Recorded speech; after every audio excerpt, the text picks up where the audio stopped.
So hello everyone, and thank you for joining today's webinar, Invasive Aedes mosquitoes, Dengue, Chikungunya, and Zika risks in the state of Florida and the United States.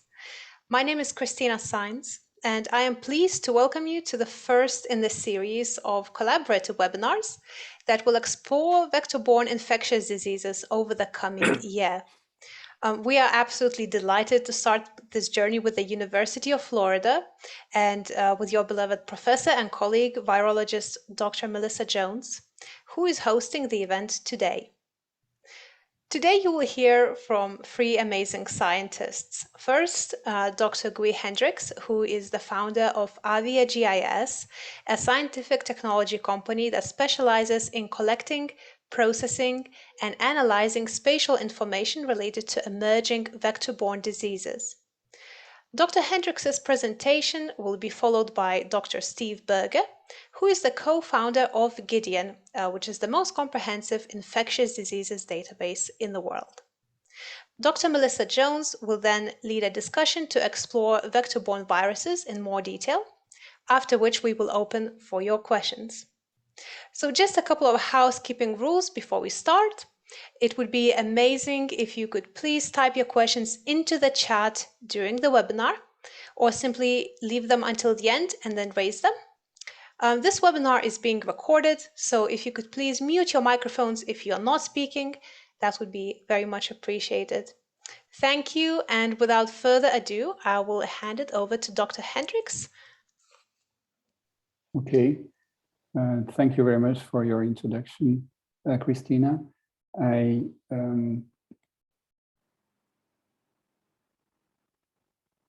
Is this, sorry, now I've got a, sorry. This is great. I'm gonna start sharing. Can you see my? Yep, it all looks great. Okay, good. Then I will go on full screen now. Normally, it should work now. Okay. Fantastic. Thanks Very a lot. good. So, well, as Christina said, we're talking today about invasive mosquitoes, the tiger mosquito, Aedes albopictus, and the diseases transmitted by the tiger mosquito or other mosquitoes worldwide, but then mainly applicable to the US. So when talking about the tiger mosquito, the big question is, where does it come from?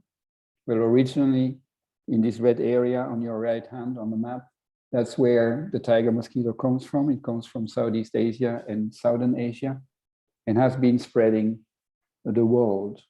The other blue areas worldwide are model outputs showing its potential maximum range. It hasn't reached that range in all areas, yet in your part of the States, it is pretty close to reaching maximum range, but in Europe, for instance, it isn't, and in Africa also, it definitely isn't. But we are going to talk about that in the next few slides. Interestingly, vector invasions have a very interesting story. In Europe, for instance, for people who remember or who heard their parents or grandparents talk about it in the previous century, there used to be a Cold War, which means that there were two political blocs. The Western Bloc, led by the US, and the Eastern Bloc, led by Russia. But then in the 60s, the Eastern Bloc got a disagreement and between Russia and China, and some countries split off from Russia and joined the Chinese group within the communist countries. And that's interesting because in Europe, there was one country, Albania, the little country in orange here, that actually chose for China. And this had quite an impact on the spread of the tiger mosquito. Why? Because Albania stopped working with Soviet bloc, so they needed military equipment. They were a heavily communist country, and they started importing lots of equipment from China. And the tiger mosquito came with that equipment to Albania. Now, Albania was a very closed country. There was a physical wall almost around the country. when I was young, I mean, I actually was born before that. Well, I was born in the 60s actually, but Albania was known to be a completely locked country. Nobody came out or in Albania, and the tiger mosquito needs traffic, needs cars, needs a movement of equipment to piggyback on that. And because there was no traffic between Albania and the rest of Europe, the mosquito stayed there. In the States, the story is slightly different in the sense that actually this came in the 80s, like 20 years later. You started having the first introduction in the States, and this was mainly due to the import of spare tires or this kind of equipment from Japan. You've seen that the original area of the tiger mosquito is South and East Asia. Japan is part of that, and Japan is part of that original area. And as you see on the map, this is a map showing a situation in 2016. In 20 years' time, this mosquito invaded most of its potential range within the US. But interestingly, those early writers in the 80s, Paul Reiter, which I actually know personally, he postulated that because of the globalization, and everybody talks about the global changes ongoing, but in the 80s, 90s, globalization became a hot topic, which means that there was a lot more traffic of people and goods worldwide because transport became a lot more easy to achieve. And they postulated that because of the global traffic of containers and goods in containers, this mosquito would spread globally, and they were right. Because then back in Europe, in the early 90s, there was still the Berlin Wall. There was still this, I mean, Albania was still a closed country, so the mosquitoes were still within Albania, but there was a new introduction in Italy from America, actually, and you will see at the last slide that this came from Japan through America back to Europe, and the mosquito started spreading there. And in 2007, European Center for Disease Control, our CDC, asked us, our company, to actually make an inventory of all the knowledge about the spread of the mosquito, which expert was working on that in Europe, and make predictions. I mean, model the distribution of the mosquito. Well, where was it now in 2007, and where will it spread? And then you see two of these model outputs. This was the actual area where the mosquito would spread based only on the knowledge of 2007, but using different types of models we could, and mainly also looking at how it had spread in the States, because there, as you've seen on the previous map, it was already moving a lot more north in those days. We could actually predict the envelope, the climatic envelope in which the mosquito would survive in Europe, and we made this prediction that all these red and orange parts of Europe would be invaded by the tiger mosquito. And actually, I should start the movie now. So through the years, this is started in the 90s, you will see now how the mosquito kept evolving and kept moving in Europe. In addition, you see how countries became more and more interested in knowing about the tiger mosquito in their country, because the green area means that they were looking for the mosquito but couldn't find it. And you see that in the 2010s, more and more countries became interested. And the situation as it is now is here. You see in red are the areas where the mosquito is overwintering, because that's a critical factor of insects, is that they need to go through the bottleneck season of the year. In Europe, it is cold. I suppose in parts of America, it is the cold. In other parts of South America, it may be dry, the dry period of the year. But here it is cold. So when they can survive winter, and Aedes albopictus, the tiger mosquito, is naturally capable to overwinter through diapause. This means that eggs stop developing in the autumn, and they start developing again based on light. When you get more light in spring, and not necessarily based on temperature, but based on light, they start developing again and come out of diapause. So the yellow parts mean mosquitoes have been detected, but we don't know yet if the populations are surviving winter. It's not yet productive populations, and green parts mean that the mosquito has been looked for but hasn't been found. But now you see these triangles, these black triangles, circles, and squares. And these are now areas in Europe, in Southern Europe mainly, where it is hotter, where you do have disease outbreaks, local disease outbreaks. As you know, these mosquitoes can transmit viruses, mainly dengue, chikungunya, and Zika. These are the three typical viruses transmitted by Aedes albopictus. It can transmit other ones, but these are the most common, the most known tropical diseases. But the mosquito populations are free of virus in Europe. They're just there. They're just annoying. They're annoying because they bite during daytime. But tourists or travelers come back with virus.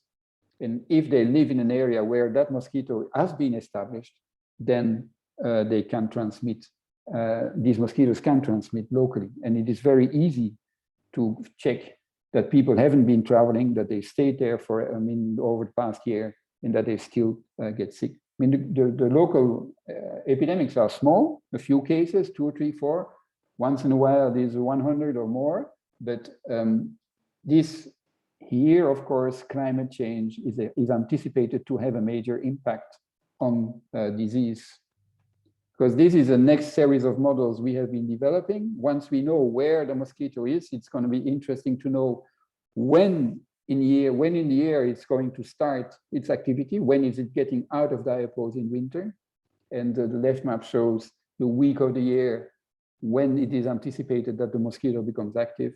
And the right map shows, if you know that the mosquito is there, how many weeks will it be active? And we are now working on similar kind of models to predict the seasonality of disease spread or disease occurrence, how long will viruses be able to develop, how many weeks will they be able to develop when the mosquito is there. And it is anticipated that this is going to be a slightly smaller, narrower envelope than the mosquito itself, because the virus needs at least 18 degrees temperature for developing. And there is also a maximum range. And then it is my last slide before our next speaker. This is a very recent paper showing the genetics, which actually completely confirms the historical facts, where you see that, and that's really interesting, this is Albania, and that the genetically similar mosquitoes in Europe from Albania have been spreading only in the neighboring countries and now also towards Greece, whilst these mosquitoes here in the rest of Europe, they all come originally from Japan, went to America, and it's the transport of goods from America to Europe which imported these mosquitoes in Europe, which are now spreading more widely in Europe.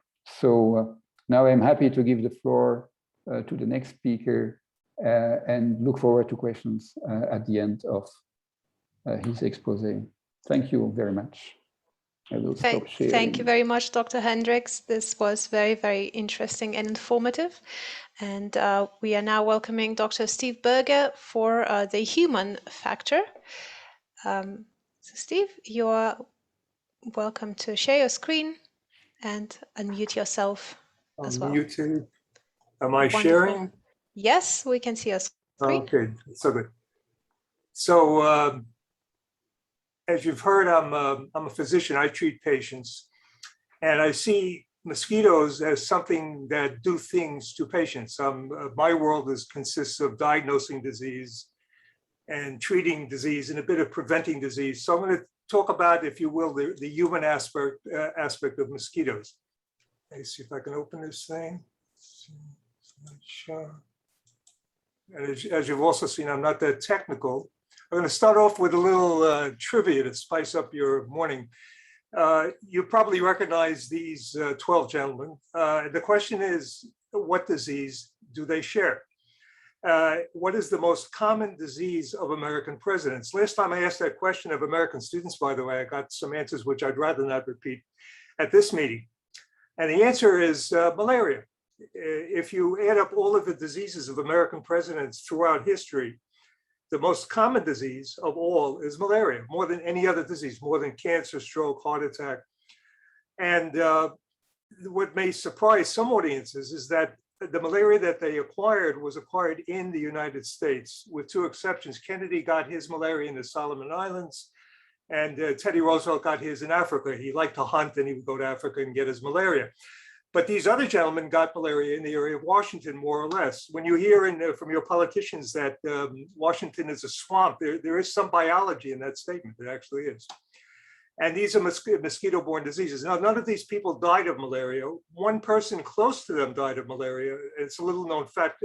Martha Washington is said to have died of a malignant bilious fever, which in the 18th century was a name for malaria. And there was a President Zachary Taylor, who was one of the least known presidents, actually got yellow fever while he was in the United States. I make this point because, as you've heard from Guy Hendrickx, these things move around. There's no such thing really as a tropical disease. And the border between an American disease and the disease of the other places is becoming more and more vague. And things are moving in to the United States and much else of the world that used to be called tropical.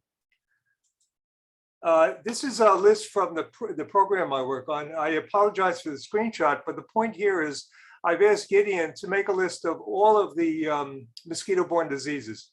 So I've clicked off a mosquito, and it turns out that out of the 361 generic infectious diseases, that's the number of infectious diseases in the world, by the way, 361, 38 are transmitted by mosquitoes. And having said that, I've asked for mosquitoes. And having said that, I'm asking here what viruses are transmitted from mosquitoes. I could also ask what viruses are transmitted by mosquitoes and carried by birds. Or I could ask what parasites will you get from sushi in Vietnam. These are the 10 viruses acquired from mosquitoes in the United States. And not all of these are household words. Even having said that we're all Americans, and these are American diseases, you may not have heard of some of these. You get even more exotic if you look at another country. If I were to give this lecture in Florida, you'd be hearing, of course, about your Balmer Forest disease and your Murray Valley and your Ross River. And I've met children from Australia, small children who have friends that were out of school because they had Balmer Forest. Of course, they've heard of that, and they never heard of Eastern equine or the diseases that you're more familiar with in Florida. Again, the geographic aspect of these diseases. When we look at these diseases, of course, as a clinician, we want to know how to differentiate them, and I won't get into this part of the program. But GIDEON, I've asked GIDEON to make a list of the clinical features. That is, what are the things that help a doctor differentiate among the diseases? Having said that, it's a doctor making the differentiation. We could ask, how do we differentiate them, of course, epidemiologically or geographically? And we're going to get into that perhaps in the question and answer session. There is a diagnosis module in the program. And here I've said, I have someone who's got fever and headache, and he's very sick. And I've asked GIDEON to make a list of the diagnoses. The most likely disease is, of course, nowadays COVID. That's the most likely, no matter what you're going to say. And lots of other diseases. There are 140 diseases that fit these symptoms. And of course, if we put in more signs and symptoms, or we put in negative findings, we say he doesn't have a rash, he doesn't have such, they say, we'll narrow down the list, but we don't have time to do that. But I'm going to put in, and if this is the United States list, if I put in one more finding, something interesting happens. I'm putting in the finding that he was bitten by an insect. And having said that, just that one more finding, if a person clinically now has findings of fever and headache and what have you, and says, well, I was bitten by some insects, I suspect that's the problem. It's only now in 23 diseases. Malaria, which is still in the United States, we can talk about that later, and lots of other things, some of which you've heard of and some of which you haven't. So the fact you're bitten by an insect, if you will, becomes a clinical finding. It's a sign or a symptom in my world. A little about the diseases themselves. Eastern equine, which we're going to spend more time on, I suspect, today. This is the status of Eastern equine. GIDEON has right now 35,000 graphs, which get bigger every time there is cases. This is very dynamic. It's in real time. But this is as of the last data that have come out. This is Eastern equine. A little text about where it's occurring and what have you. I'm looking for the word Florida because I know where you guys are, but there's stuff going on in Florida all the time, of course. And you see these trends. These trends have always been interesting to me. And I suspect these trends are more in the line of Guy than in my line, because it reflects more the climate change, the fact that people are out getting exposed to mosquitoes, the fact that mosquitoes are coming into the country and what have you. And these trends have always fascinated me. We can get into that later. Some more of the text about these diseases. This is the eastern equine again, and where's Florida? And this is the way we follow the data. Very boring, but sometimes useful. If you're gonna write a paper right now about eastern equine in Florida, that's what's going on. And there's some data up to June 21 in this slide. There may have been some cases since June of 21. A bit about the outbreaks. There's a chronology of all outbreaks in GIDEON. We've got right now 35,000 outbreaks. I'm sorry, 25,000 outbreaks. These are the outbreaks in the States, and you see these are eastern equine encephalitis outbreaks. You've heard of the disease. It's a rather severe disease, and it's something you just don't want to see. But here was an outbreak of 133 cases in Michigan, of all places, so hardly a tropical disease in that sense.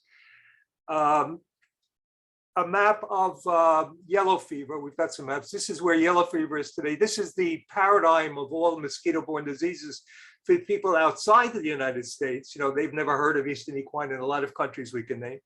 But yellow fever is still out there. And right now, all the activity actually is more in South America. There were just some cases in Guinea, and we can get into that epidemiology as well. It's a very dynamic disease or outbreaks going back to there were data going back to 1655. I mentioned poor President Tyler. You remember him? He had yellow fever sitting out here somewhere in the 1800s. These are a chronology of yellow fever outbreaks in the United States going back to revolutionary times. And we could sort the chart. We don't have time to do that. But here and there, you'll see again, Pensacola. There we are. And there's Pensacola again in Florida. So it's something that could happen. And again, there's no reason it should be just a tropical disease. I don't like that term. Just an aside, by the way, we were talking at my clinic about Acalbo disease. Acalbo disease is a mosquito-borne disease with fever and a vesicular rash and joint pain. I'm not making that up, by the way. People ask me, did you make that disease up? And Acalbo disease occurs, you won't guess it, in Sweden. It's the only country that's got it. Now, so you think of tropical disease, and here's the mosquito-borne disease with fever and joint pain, and lo and behold, it's Sweden. And Finland has something called Pagosta disease. A bit about the vectors. I'm not the expert on this panel, but again, a chronology of vectors from the program we're doing. And again, a capable mosquito, a competent mosquito for spreading yellow fever in this case was described in Florida again. And this is a recurring theme of all countries. I'm picking out Florida today because you guys are there, but we could make a similar a list for just about any country in Europe, if you will. Here again, some of the trends in mosquito-borne diseases. I apologize for the size of the text, but here's your eastern equine, western equine, St. Louis. A lot of similarities, biological similarities, clinical similarities. But what's the big kid on the block right now? I remember when this happened. The green one, here's the big one now, right? The big one here is West Nile. Now, West Nile, when I was a student, was at the bottom of a page in some obscure part of a book. It was only found in West Nile district in Africa. And lo and behold, in 1999, it comes in presumably on an airplane into Kennedy Airport.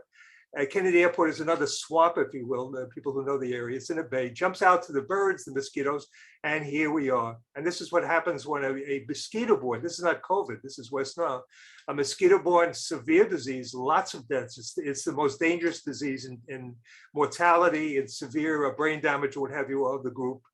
A new disease on the block suddenly taking over everything else. And again, if we look at other countries, this is all West Nile, the United States, Greece, France, Romania. And again, those trends, I find this interesting because why would it be a similar trend in Romania and the United States? And what's common for those? Could it be climate? Could it be mosquitoes? Maybe it's a coincidence. I just don't know. And I'll stop here. Let's see. Fantastic. Thank you so much, Dr. Berger. Let's jump right into the discussion led by Dr. Jones. I'm going to start off by asking a question while everybody else is sort of formulating the ones that we have. And I guess my first one for Dr. Hendrickx is, so with the sort of incoming of the tiger mosquito, so presumably this can also carry the same types of diseases that all of like the Aedes aegypti can carry. Do we know anything about, I want to say like the mosquito load that a particular environment can have? So I guess the background, the sort of rationale in my thinking is, if a new mosquito comes in, will it push other mosquitoes out, or will it just be an additive thing? So we now just have another mosquito in the area transmitting virus. I mean, thank you very much for this question. It's an interesting question, and it's a hot question actually. Yeah, you never know. Actually, I mean, that's the easy answer.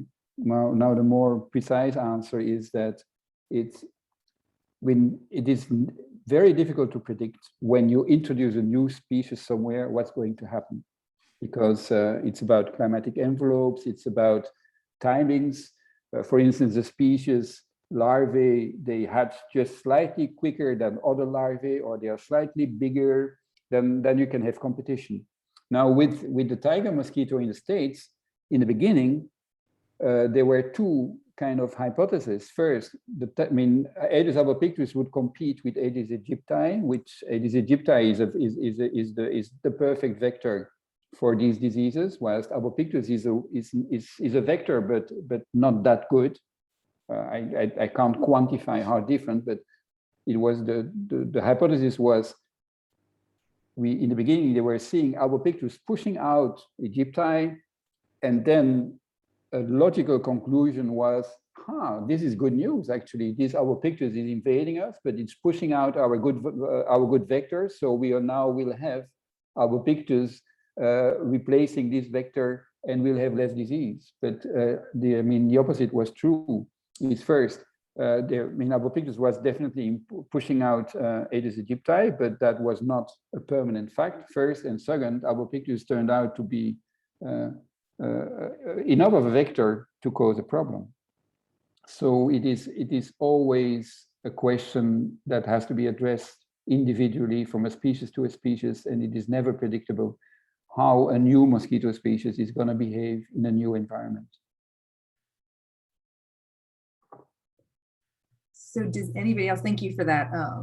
Yeah, it's really fascinating, I guess, how trying to understand, I know we think we have an idea of what will happen, and then it doesn't always work out that way. That's why we have to keep our minds open. As a researcher, you need to have open questions and to look at what's happening, and not to decide too rapidly about a conclusion. Yes, not be so sold on your hypothesis that you refuse to analyze the data with an open mind. Yes. Are there any questions from the audience?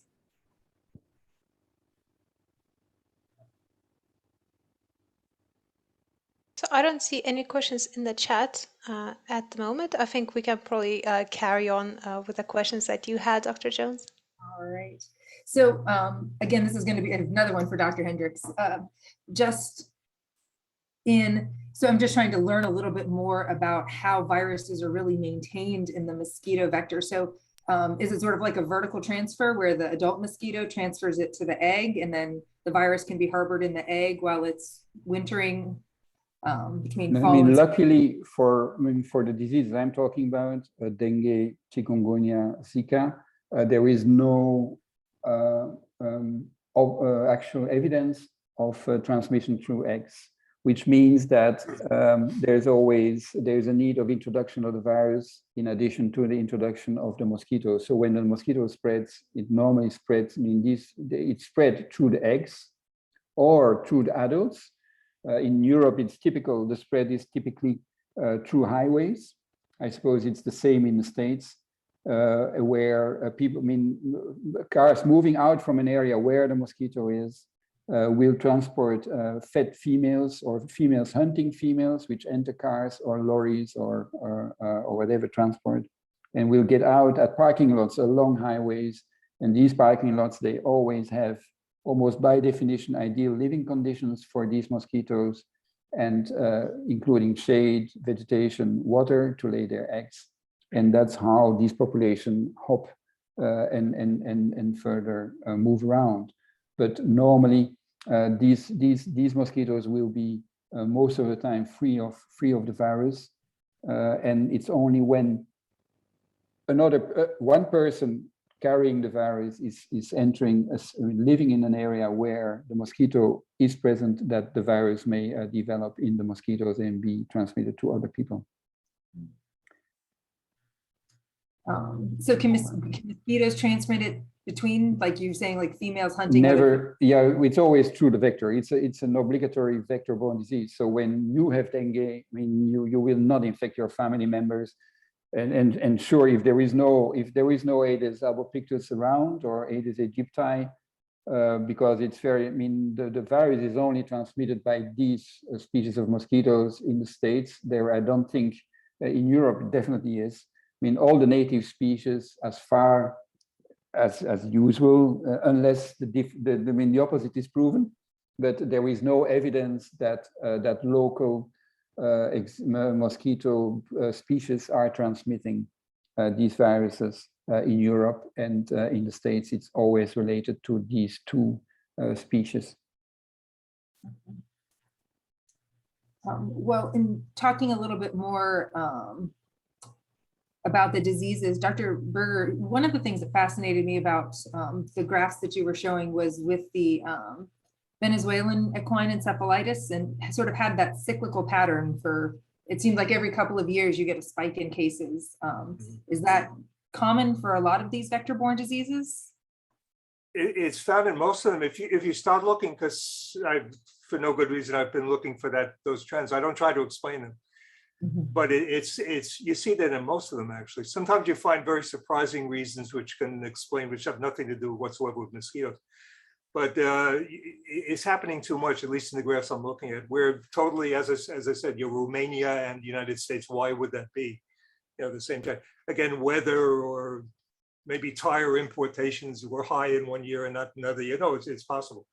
I just don't know. I don't have the answer. Just in studying noroviruses, it's something that we see with noroviruses as well, and it's usually emergence of a new strain. So, goes dormant, and so we have these quiescent periods. So could it be potentially viral evolution where you have maybe some sort of immunity developed and it just doesn't transmit as well? Or it's quite possible. These are possible. It happens with viruses. Sure. Yeah. Something that they all seem to have in common, at least.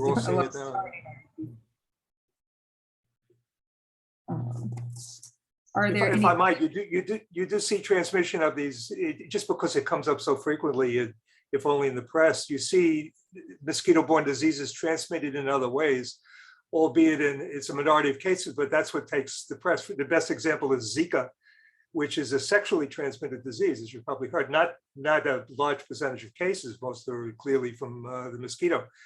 But having gotten a Zika infection, a woman will get it sexually from and she's never traveled anywhere. She's getting it from her sexual partner, becomes pregnant, and the baby has microcephaly, as you know, and that's the literature you're seeing. So it becomes a sexually transmitted disease. There are virus diseases which are transmitted by milk, mosquito-borne diseases, or more correctly, vector-borne diseases, transmitted by milk. I say vector-borne because it is tick-borne encephalitis, which is a big item in certain parts of Europe, extremely common. And there are very large outbreaks from milk. The animal gets it, you drink the milk, and the animal, of course, got it from a tick. This is a tick-borne disease, and you drink the milk. And that happens also with Chagas disease, which is a parasite, where you ingest fruit syrup or water, very large outbreaks. A terrible disease, very hard to treat. And you've got that disease in Texas, as you may know. Or you have that one, by the way, is also mother to child. Chagas disease is transmitted from a woman to the child. And that woman or that child will go and donate blood. And of course, who checks for Chagas disease in Europe? And then you get the blood and you've got the disease. It's quite transmissible by blood. Spain is having a problem with that, by the way. You may have heard of it. So albeit that these are vector-borne diseases, you can get into big trouble without the mosquitoes. And you had mentioned that West Nile was by far the most severe of the ones that of the viruses that you were covering today. But it also, one of your graphs, it had shown that VEE was much less severe in children compared to some of the other ones. Is there Do you have any reasons for why that is, or is it just the No, characteristic of the virus? that's a good question. Philosophically, every disease you can name, I mean, you could take a step back. So any disease you name is either more common in children or more common in adults or more common. This gets people to write papers, it's never 50-50 right there. And, heart disease, stroke, and cancer are more common in older people, right? But then there are certain types of cancer that are only in children, of course, right? And there are heart problems only in children. Sometimes the disease gets worse as the age gets higher. It's not getting better, it gets worse. Measles, mumps, and chickenpox are terrible in adults. They will kill an adult, and the child will be, not pleasant, but he's not going to die of it. As you go on in age. On the other hand, if you're immune to something, as you've gotten it as a child, the adult is less likely to suffer because he's getting repeated attacks, perhaps in malaria, the mosquito-borne disease. So as an adult, he's getting malaria, doesn't even know he has it, right? So it's the reverse. The child is going to die. It's a matter also of there are hidden factors in the fact that it's a child. There are also socioeconomic factors. Perhaps a child, by being a child, is not out at night doing things in that society because children are not out, at night. They're not exposed, therefore, to a night biting mosquito, so that they're not getting the disease. So it's a social reason that they're not getting the disease. We see a lot of that as well. The answer to the question, I don't know why. St. Louis encephalitis, by the way, if you know that one, that's in the States too. It's in St. Louis. And St. Louis encephalitis, which is what they thought the West Nile was till they figured it out. That was what they thought it was. St. Louis encephalitis will kill adults. It's not a big problem in children. It will kill the adults. So it's sort of backwards. The adult gets it. I've never seen an explanation. Yeah. Thank you. That's a lot of the questions that I have. If there are any other questions in the audience. There are actually a couple. Thank you. So there is a question. I don't know if this is more suitable for Gui, perhaps. Are you aware of any industry practices that actually check against mosquito import-export to other countries? Are you aware that people would be looking at biohazards at this time? Oh, sorry, if you could unmute yourself. Sorry, I was muted indeed. I voluntarily muted myself. Again, good question, thanks. I'm not aware of companies following when I talk about mosquito-borne diseases and this kind of invasive Aedes species, I'm not aware of companies systematically checking their goods regarding mosquitoes. But I know in Europe that countries specifically focus on points of entry. It's called points of entry, which are airports, which are seaports, and which are also importers from spare tires. This spare tire question is quite interesting in the sense that a tire has the ideal shape to harbor water. If you put a tire somewhere, you almost always will have water in there, except when it's a really dry period. And so that is why, and this mosquito is laying its eggs not in the water, but at the limit of the water. And that's a smart strategy, actually, because this means that the eggs are resisting dehydration, but desiccation. But as soon as it rains, or as soon as there is water, they will start developing almost immediately, well, very fast, and they will benefit the longest period of time of the water. And so governments are doing systematic controls in points of entries in Europe, but not companies, as far as I know. Thank you. Thank you very much for that. There is another one perhaps more suitable to Dr. Berger.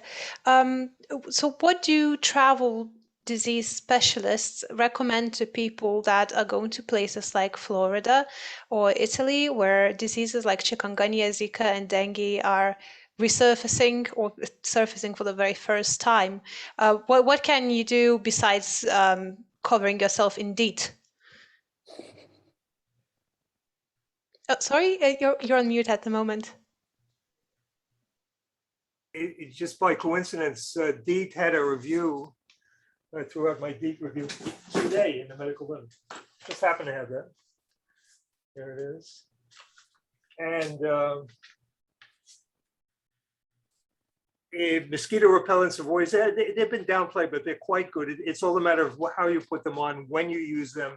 You have to realize that most of them are water soluble, and there you are sweating in Florida, or you're taking showers or going, and after the water, you have to put more on. Now, there are some wax-based DEETs, there are DEETs that are resistant to water, but it's nice to use the repelling properly.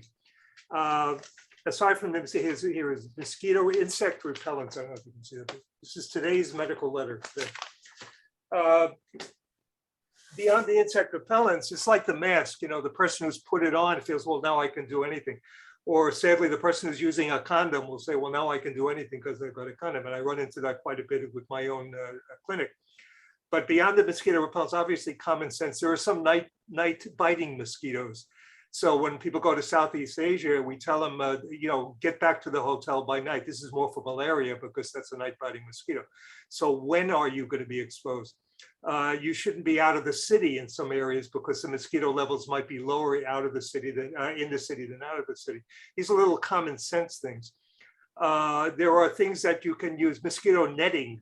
Mosquito netting is more a problem. It's more a product for the local people. It's extremely effective. You put a net over your bed. I had to use these. I've been in Africa, and I'm one of the natives when I'm out there. You know, we put them over the bed. And the new nets, you may not be aware of this, but the new nets kill the mosquito when he touches the net. Mosquito lands on the net, and it is killed by a substance in the netting itself. So it has a double function. If you can get a vaccine, get a vaccine. But the diseases we're talking about, some have experimental or very marginal kinds of vaccines. So it's not that practical. You can take something, a drug against the disease. This is the whole lecture now for travelers. Malaria, of course, you're going to give him malaria pills, which is in addition to the mosquito avoidance. You want to take that pill in certain areas. If you ask, would you take something against Zika or Chikungunya in Italy, or during that outbreak, I might have worried about it. If you were in, it was 2007, I think, in Italy when they had the Chikungunya. Exactly. It was sort of scary. And I found the Italian people, we were coincidentally in Italy with the GIDEON people that year.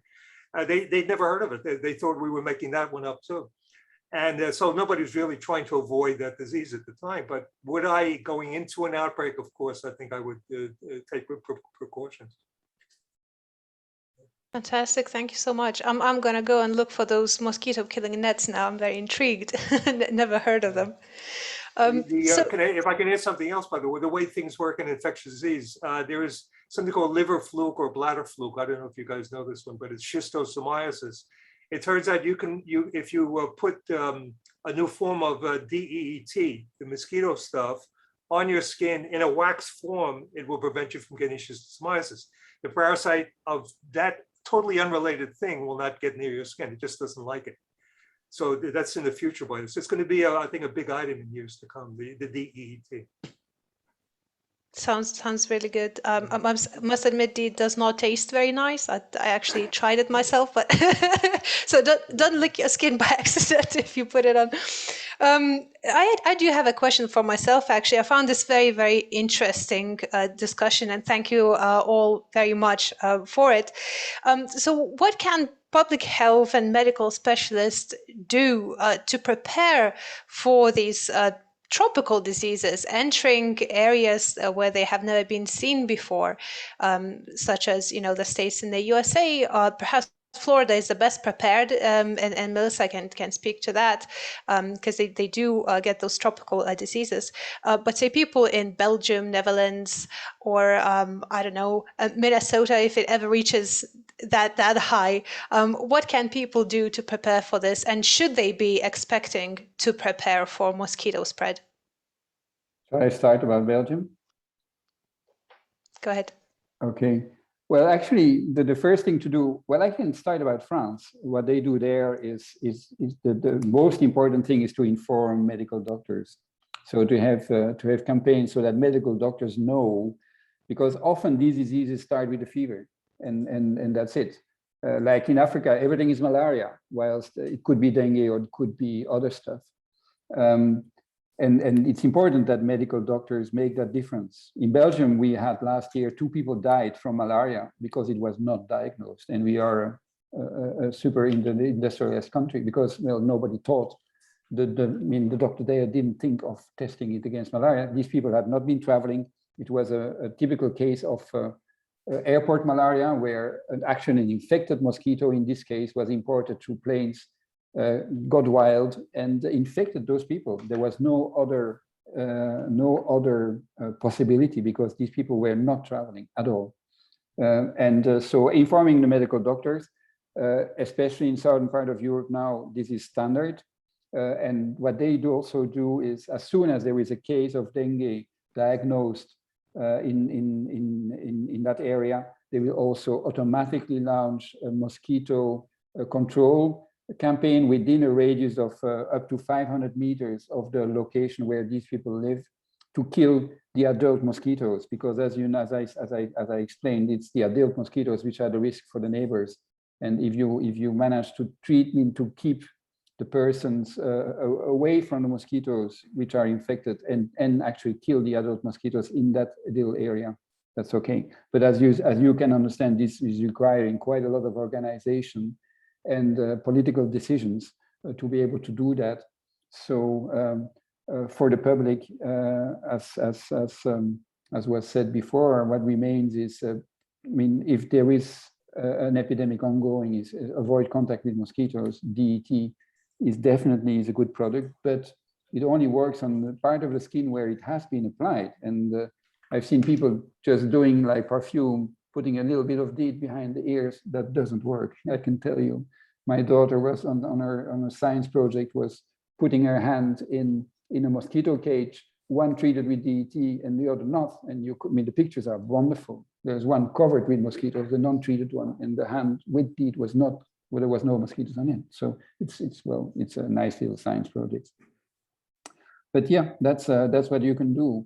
And maybe you, I don't know how it is in the Mediterranean, Israel, etc. If for your interest, just because you're from Florida, there was an outbreak in Palm Beach. I don't know if you guys know that. In 2003, where eight people got malaria in Palm Beach, around an airport, because a plane landed from, I don't remember where. A mosquito gets out, and there you are. And the mosquitoes are in the area already, just waiting for that parasite, so it took off. And that's a common phenomenon. It happens in Europe too. Well, and I would add, I think, as far as trying to potentially educate the public in more northern areas, I think Dr. Berger was hinting, like you're sort of applying this in his talk, is maybe getting away from talking about these as tropical diseases, because people have a false sense of security if they're not in a tropical zone, and start talking about them as mosquito-borne, or just as opposed to even vector-borne, that people might not understand, and that anywhere there's a mosquito, you have the potential to get these. I mean, we can sort of parse about whether it's the right kind of mosquito, but I think for public knowledge, it's better just to say you need to wear insect repellent if you're a place where you're going to get bit. And maybe even providing the public with information. As living in Florida, there's standard things that we do as far as, dumping our buckets over to make sure we don't have extra standing water around, because the mosquitoes breed so well on their own. We do everything we can to limit them in our, in our yard, in our sort of local community, as much as possible. And those things for us become very commonplace, but somebody who lives up in Michigan might not really even think to do that. So, breaking up leaves to make sure you don't have a lot of standing moisture, because we know that mosquitoes love to breed in leaves. So we make sure we get those out of our yard pretty quickly. Something that works too is air conditioning. Mosquitoes don't move to a colder place. They kind of naturally avoid that. So if you are in an area where there are outbreaks and risks, using air conditioning, and that's a big part of the problem also. And often it is related to wealth and being able to afford different things. Malaria has been wiped out of, as was correctly pointed out, malaria is not a tropical disease. It used to be up to Denmark. Denmark is northern part of Europe. And it was wiped out thanks to two things. We were dealing with water and swamps, And we were in the 70s and the 50s to 70s, we were using massive DDT campaigns to, and which allowed to rupture the transmission cycle. But in Greece, we now start having new malaria cases, and it is starting becoming, it could become a problem again, quickly. Exactly. I mean, it's not a tropical disease. They are not all tropical diseases. Some viruses, they definitely need certain levels of temperature to be able to develop within the mosquito, definitely. And but then we have hotter summers, and a few weeks' time is enough. If somebody is introducing a virus at that moment of the year where it is suitable, yes, I mean, then you are in the tropics. Oh, these are very good points. I don't think many people think of malaria as a disease that can occur in places like Denmark, or in the northern states of the United States. Certainly, nobody I know they say, oh, malaria, that's in Africa, that's far away. So thank you very much for these points. Excellent. Do we have any more questions from the audience before we close the webinar? If anybody wants to speak, you can simply unmute yourselves and ask the question.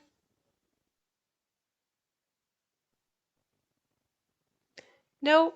Well, thank you very much, everyone. Thank you, Dr. Jones, Dr. Hendrickx, and Dr. Berger. It's been a pleasure. The webinar has been recorded. I think we can stop the recording now. Thanks a lot for this opportunity.